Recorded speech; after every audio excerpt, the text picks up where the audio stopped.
Bismillahirrahmanirrahim. Assalamualaikum warahmatullahi wabarakatuh.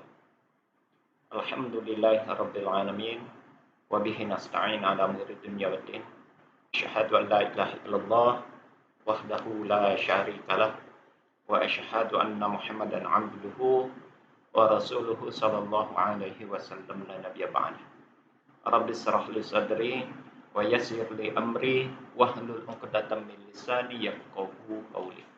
Alhamdulillah, puji syukur kita ucapkan kehadirat Allah Subhanahu wa taala. Allah yang Maha Pengasih lagi Maha Penyayang, yang Maha Pemurah, yang Maha Rahman dan Rahim, yang Ahad, yang Esa, yang tidak beranak dan tidak diperanakan.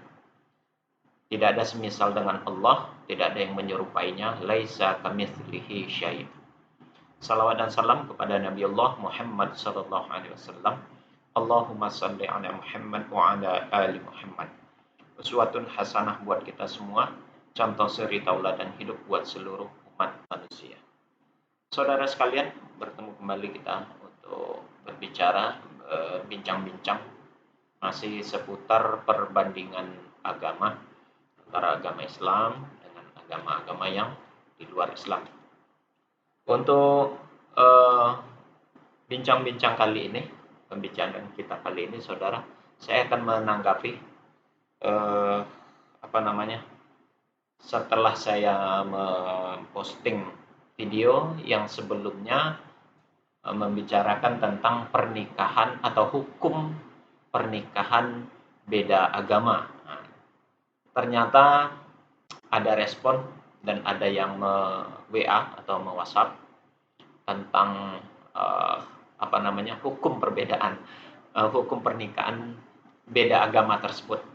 Ya, alhamdulillah, saya pertama mengucapkan terima kasih kepada saudara-saudaraku yang memberikan respon secara langsung via WhatsApp atau WA. Ya, terima kasih.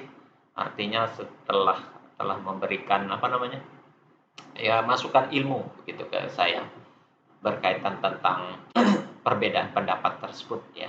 Ya, kemarin memang di dalam video saya memaparkan ayat, kalau saya tidak salah ada 3 ayat itu, Al-Baqarah ayat 221, surat Al-Maidah ayat yang ke-5, kemudian Al-Mumtahanah ayat yang ke-10. Nanti kita ulang kembali, saudara, tentang ayat tersebut. Mungkin ini merupakan kelanjutan dari video yang kemarin, ya. Jadi saya pikir kemarin hanya sekali postingan saja.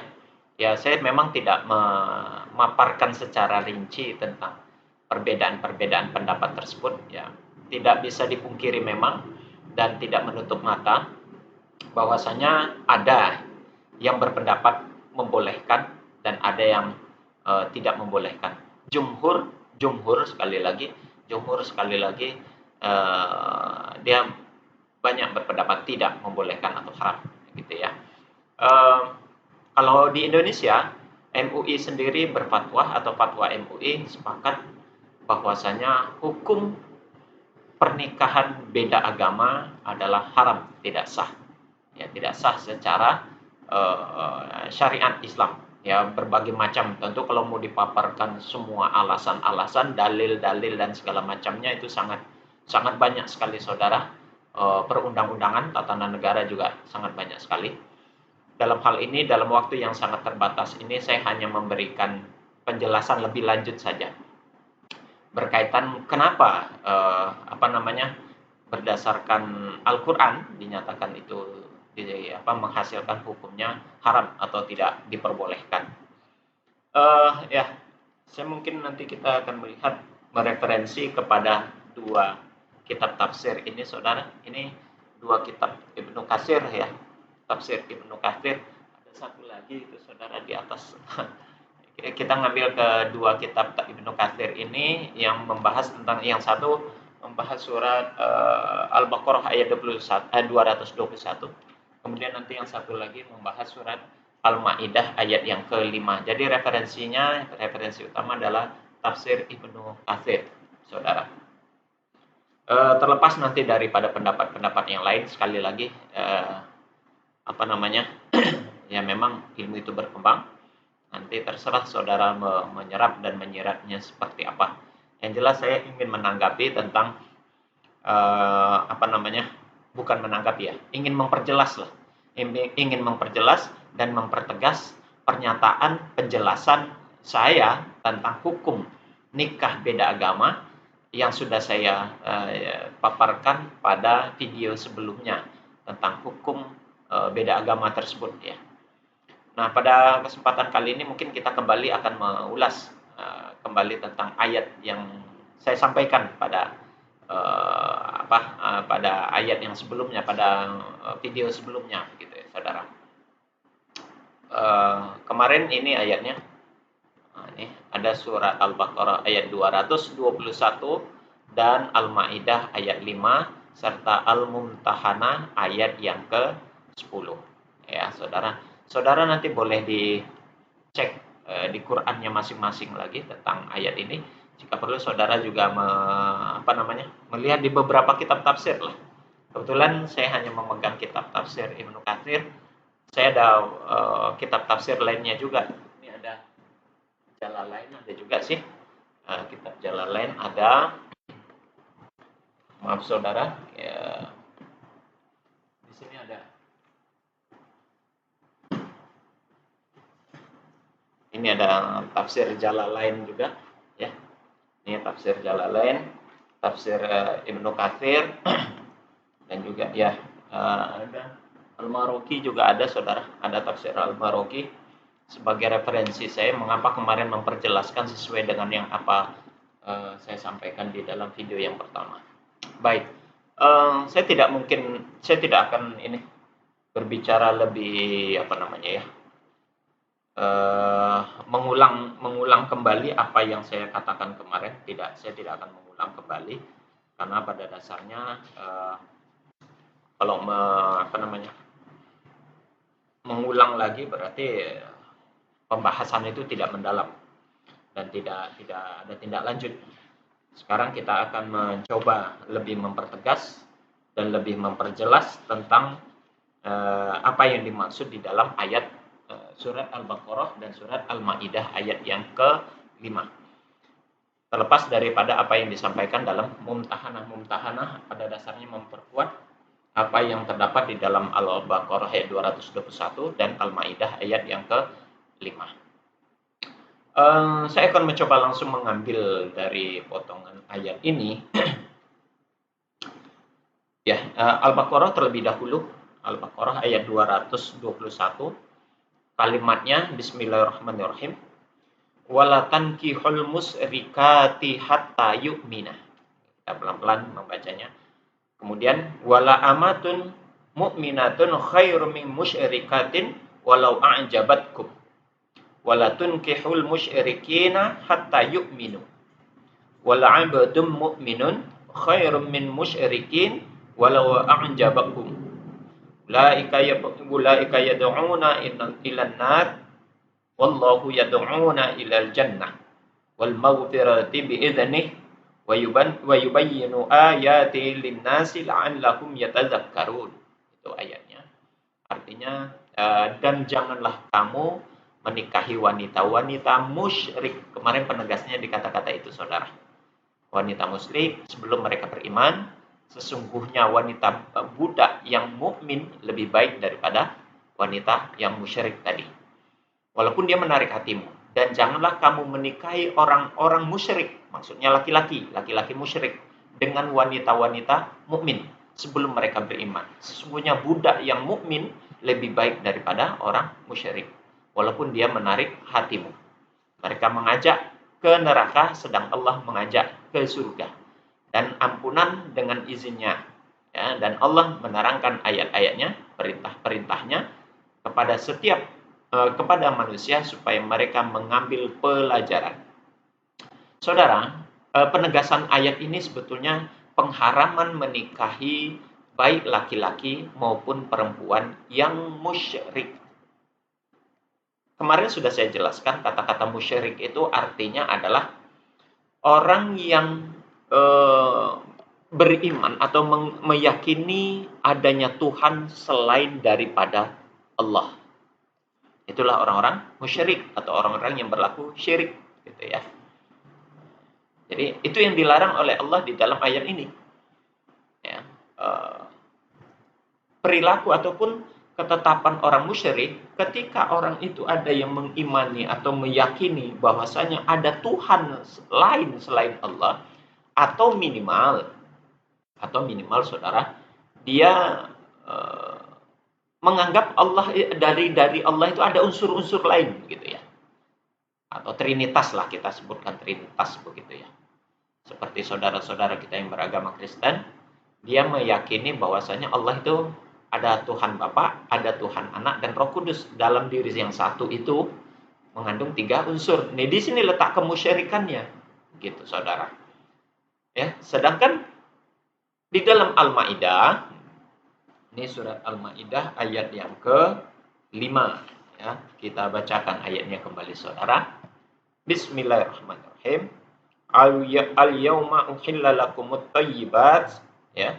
Wa ta'amul ladina utul kitab hillul lakum wa ta'amukum hillul lakum wal muhsanatu minal mu'minati wal muhsanatu minal ladina utul kitab min qablikum iza ataitumuhunna ujurahun muhsinina ghayra musafihina wala mutakhizina akhdaman wa may yakfur bil imani faqad habitat amaluhu wa huwa fil akhirati minal khasirin. Pada hari ini dihalalkan bagi kalian, ya. Pada hari ini dihalalkan bagimu yang baik-baik, makanan sembelihan orang-orang yang diberi Alkitab, ya. Itu halal bagimu, ya. Dan makanan kamu halal pula bagi mereka. Dan dihalalkan mengawini wanita-wanita yang menjaga kehormatannya di antara wanita-wanita yang beriman, dan wanita-wanita yang menjaga kehormatannya di antara orang-orang yang diberi Alkitab sebelum kamu. Diberi Alkitab sebelum kamu. Nah, ingat saudara. Oke, itu jadi penekanannya. Jadi yang menerima Alkitab sebelum kedatangan Nabi, kedatangan Islam yang dibawa oleh Rasulullah yang bersumber pada Al-Quran. Sebelumnya, ya, kata-katanya begitu. Bila kamu telah membayar mas kawin mereka dengan maksud menikahinya, tidak bermaksud berzina dan tidak pula menjadikannya gundik-gundik. Barang siapa yang kafir sudah beriman, tidak menerima hukum-hukum Islam, maka hapuslah amalnya. Dan ia di akhirat, di hari kiamat termasuk orang-orang yang merugi. Saudara sekalian, bagian potongan dari ayat ini ada kalimat yang berbunyi wal muhsanatu minal mu'minati wal muhsanatu minal ladina utul kitab min qablikum. Jadi dihalalkan menikahi wanita-wanita yang menjaga kehormatannya di antara wanita-wanita yang beriman dan wanita-wanita yang menjaga kehormatannya yang diberi Alkitab sebelum kamu. Itu penekanannya nanti, saudara. Ada 2 ayat yang di dalam Al-Baqarah dan Al-Maidah ini yang menjelaskan tentang pengelompokan manusia. Yang kelompok pertama di dalam Al-Baqarah tadi ayat 221 adalah kaum musyrikin. Sedangkan yang di dalam surat Al-Maidah adalah orang-orang ahlul kitab. Ya. Pertanyaannya, samakah ahlul kitab dengan orang-orang musyrik? Itu pertanyaan. Ya. Saudara, kalau saudara baca dalam kitab-kitab tafsir, beberapa kitab tafsir menjelaskan bahwa yang dimaksud, kita masuk ke sini dulu, ahlul kitab. Yang dimaksud dengan ahlul kitab di sini adalah orang-orang yang menerima kitab-kitab Allah sebelum Al-Quran disampaikan kepada Muhammad, sebelum masuknya Islam, penyampaian agama syariat Islam itu sampai kepada Muhammad. Itulah yang dimaksud dengan ahlul kitab yang di dalam surat Al-Maidah ini. Tertera di dalam kalimat utul kitab min qablikum, yang diberikan Alkitab sebelum kamu. Ya, tentunya siapa lagi kalau bukan yang terdekat itu memang orang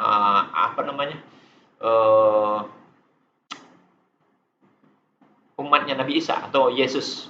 Itu orang terdekat. Tapi yang diberi kitab di situ adalah kitab yang diajarkan oleh Yesus. Oleh Yesus. Maaf saudara, kalau yang Anda maksud adalah Alkitab itu yang ini, ya, yang Anda maksud ada Alkitab itu adalah yang ini, itu keliru.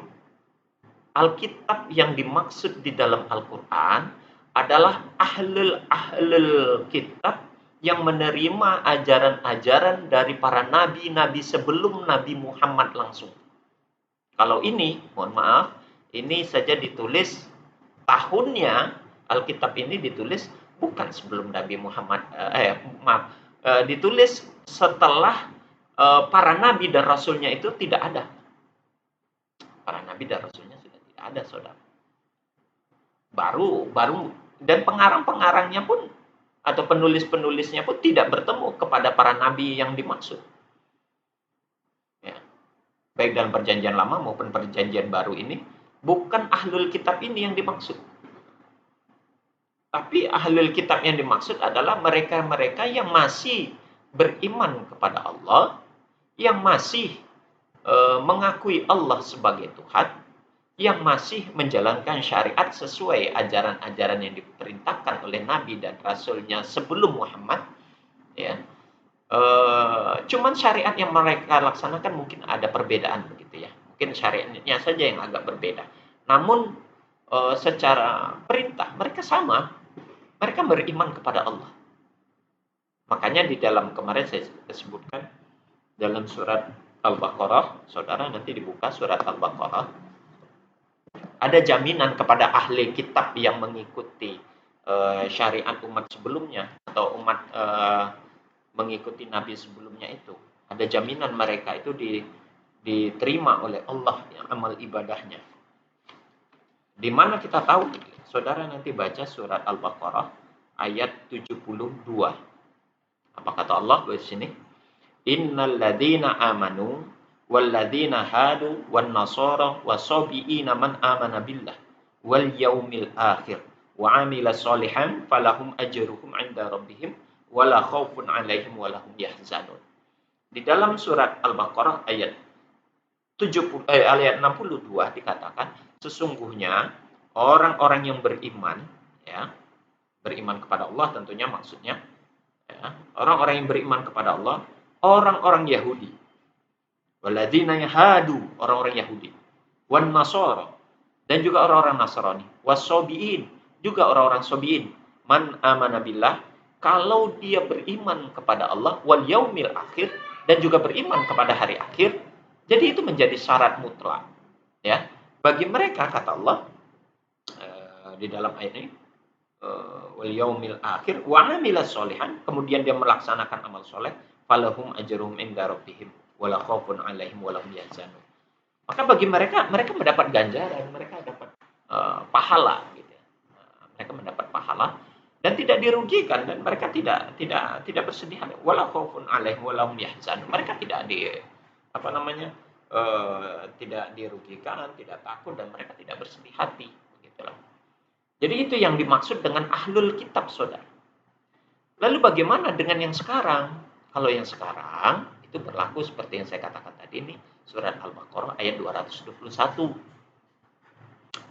Para pemegang Alkitab sekarang atau Injil atau apapun lah itu namanya, kalau saya sih nggak setuju kalau ini yang dikatakan Injil karena bukan ini yang dikabarkan oleh Yesus kepada kaum Bani Israel itu, ya. Ini kan adanya kitab ini baru ditulis setelah Yesus sekitar 40 tahun Yesus tidak ada di muka bumi ini, baru hadir ini kitab-kitab ini, ya. Jadi kalau yang dimaksud dengan musyrikin di sini bedanya dengan ahlul kitab, kalau ahlul kitab yang dimaksud dalam Al-Maidah ayat 5, mereka masih beriman kepada Allah. Maka keimanan dia, ibadah-ibadah dia, tauhidnya dia masih mengacu kepada Allah. Masih mereka tidak mempersekutukan Allah. Mereka bukan ahlul musyrikin. Mereka tidak mempersekutukan Allah. Makanya di dalam Al-Baqarah ayat 62 itu dikatakan, innalladzina amanu walladzina hadu wan nasara wasabiina man amana billah wal yaumil akhir falahum ajruhum wal yaumil akhir wa amila sholihan falahum ajruhum inda rabbihim wala khaufun alaihim wala hum yahzanun. Jadi kata Allah, iman mereka diterima, amal mereka diterima. Karena mereka beriman kepada Allah dan amal ibadah yang mereka lakukan tetap mengacu kepada Allah. Makanya mereka dihalalkan sembelihan-sembelihan mereka. Dihalalkan menikahi wanita-wanita mereka. Sedangkan sekarang Al-Baqarah ayat 221 itu berlaku kepada para kaum ahlul musyrik yang tidak beriman kepada Allah. Ya, tidak beriman kepada Allah, dia mempersekutukan Allah, menganggap ada Tuhan lain selain daripada Allah. Nah, mereka tidak berlaku di dalam surat Al-Maidah itu. Ya, tidak berlaku. Mereka berlakulah surat Al-Baqarah ayat 221 ini, di mana mereka itu dianggap adalah orang-orang ahli kesyirikan. Karena mereka menyembah bukan kepada Allah. Bedanya ahlul kitab dengan ahlul musyrik yang ada di dalam surat Al-Baqarah ayat 221 ini. Kalau ahlul kitab dalam Al-Maidah itu, mereka masih beriman kepada Allah, masih beribadah kepada Allah, masih berintikadiyah kepada Allah, masih berta'abudi kepada Allah. Sedangkan yang ahlul musyrikin yang ada dalam surat Al-Baqarah 221 ini, mereka yang tidak beriman kepada Allah. Siapa mereka? Ya siapa saja. Kalau di zaman sekarang, lihat saja, ya Kristen, Kristiani, Hindu, Buddha, Konghucu, mereka tidak beriman kepada Allah. Mereka punya Tuhan sendiri, mereka menganggap Allah bukan Tuhan. Mereka memiliki keimanan atau menyembah kepada Tuhan selain Allah. Nah, itu yang ahli musyrik. Mereka kata Allah tidak boleh ya haram, pernikahan dengan mereka itu haram. Saya ingin memperjelas dengan perkataan hadis. Saya ingin membacakan sebuah hadis, saudara. Ini di dalam kitab Ibnu Katsir. Saudara nanti boleh dicek ya. Kitab Ibnu Katsir ini di halaman 418 sampai 419. Saya bacakan sebuah hadis Nabi. Apa kata di hadis ini?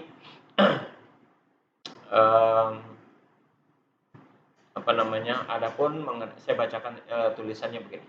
Adapun mengenai apa yang telah diriwayatkan oleh Ibnu Jarir, yaitu telah menceritakan kepadaku Ubay bin Adam Ibnu Abu Iyas Al-Asqalani telah menceritakan kepada kami, ayahku telah menceritakan kepadaku Abdul Hamid bin Bahram Al-Fazari telah menceritakan kepada kami Syar bin Hausyad dan mengatakan bahwa ia pernah mendengar Abdullah bin Abbas atau Abdullah bin Ibnu Abbas mengatakan dalam hadis berikut.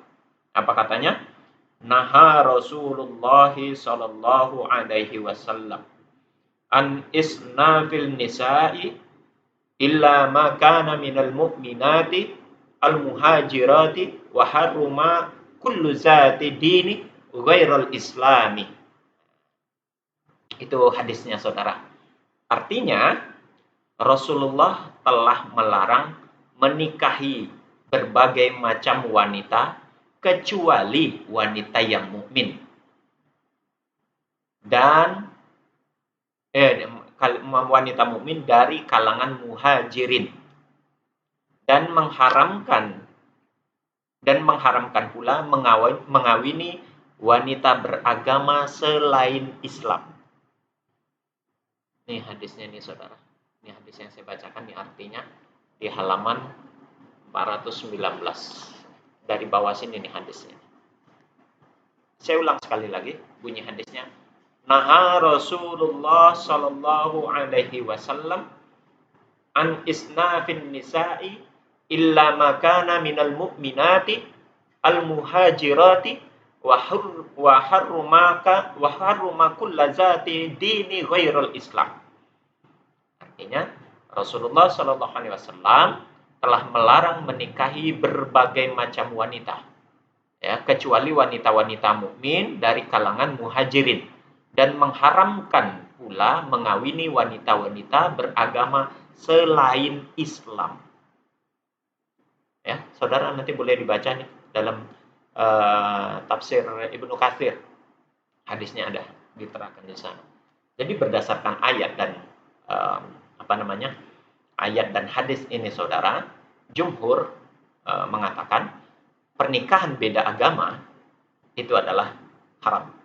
Makanya fatwa MUI pun mengakui pernikahan beda agama haram hukumnya. Ya, ini hanya untuk mempertegas. Saya terlepas dari perbedaan-perbedaan pendapat itu, saudara. Silakan Anda mau memegang pendapat yang mana, itu hak prerogatif Anda, hak Anda untuk memilih. Yang jelas Al-Quran dan hadis berdasarkan sumber-sumber yang ada, baik dalam tafsir Ibnu Katsir maupun tafsir Jalalain yang saya pegang, yang saya paparkan tadi, bahwasanya pernikahan beda agama dinyatakan dengan jelas dan tegas mereka itu adalah haram, tidak sah, tidak halal. Ya, yang dihalalkan sesuai dengan apa yang dinyatakan di dalam Al-Maidah ayat 5 adalah para ahli kitab, wanita-wanita ahli kitab yang min qablikum, sebelum kamu itu adalah yang mereka masih memegang teguh ajaran-ajaran Alkitabnya. Mereka masih beriman kepada Allah, masih beribadah tertuju kepada Allah, masih menjalankan syariat-syariat ibadah, syariat-syariat Nabi sebelum Nabi Muhammad SAW. Dan itu masih dijalankannya dengan baik. Nah, mereka itu sembelian mereka masih halal. Apalagi ya wanita-wanita mereka masih halal dinikahi. Nah, itu saudara. Tapi kalau yang sekarang mereka bukan ahlul kitab, tapi mereka adalah ahlul musyrikin. Kalau ahlul kitab yang dimaksud dalam Al-Maidah, mereka masih beriman kepada Allah, masih mengakui Allah sebagai Tuhan. Sedangkan wanita-wanita sekarang ahlul musyrikin itu mereka tidak beriman kepada Allah dan mereka memiliki Tuhan yang lain selain daripada Allah yang mereka sembah. Makanya Allah tidak menghalalkan menikahi mereka. Silakan saudara baca kembali itu. Bahkan dalam Mumtahanah ini dikatakan ini. Ya, saya bacakan artinya saja saudara. Mereka tidak halal bagi orang-orang kafir, ya, dan orang kafir itu tidak halal pula bagi mereka. Baca silakan Mumtahanah, ya, dalam surat Mumtahanah ayat yang ke-10, di sana Allah katakan wanita-wanita yang mukmin itu tidak halal bagi orang-orang kafir, dan orang-orang kafir tidak halal bagi bagi wanita-wanita yang mukmin. Ini saudara, sebagai penegasan, sebagai penguatan, sekali lagi saya terlepas dari perbedaan-perbedaan pendapat itu. Yang jelas Al-Quran dan hadis menyatakan dengan jelas dan tegas bahwasanya pernikahan beda agama hukumnya haram, tidak sah berdasarkan Al-Quran dan hadis, terlepas dari perbedaan-perbedaan pendapat. Saya hargai saudara memiliki perbedaan pendapat. Saya hargai saudara untuk tidak sependapat dengan saya, tapi perkataan saya berdasarkan Al-Quran dan Sunnah yang terterang atau yang tertuang di dalam kitab suci Al-Quran maupun di dalam hadis Rasulullah SAW. Demikian saudara untuk menanggapi tanggapan respon kemarin yang mengirim WA, memberikan tanggapan melalui WA kepada saya. Terima kasih banyak. Saya hargai pendapat saudara. Semoga ya inilah khazanah kekayaan intelektual kita di dalam beragama ya. Semoga kita sama-sama mendapat hidayah dan petunjuk dari Allah atas hukum-hukum yang telah Allah berikan kepada kita. Demikian kita akhiri dengan kafaratul majelis. Subhanakallahumma wa bihamdik asyhadu an la ilaha illa anta astaghfiruka wa atubu ilaik. Assalamualaikum warahmatullahi wabarakatuh.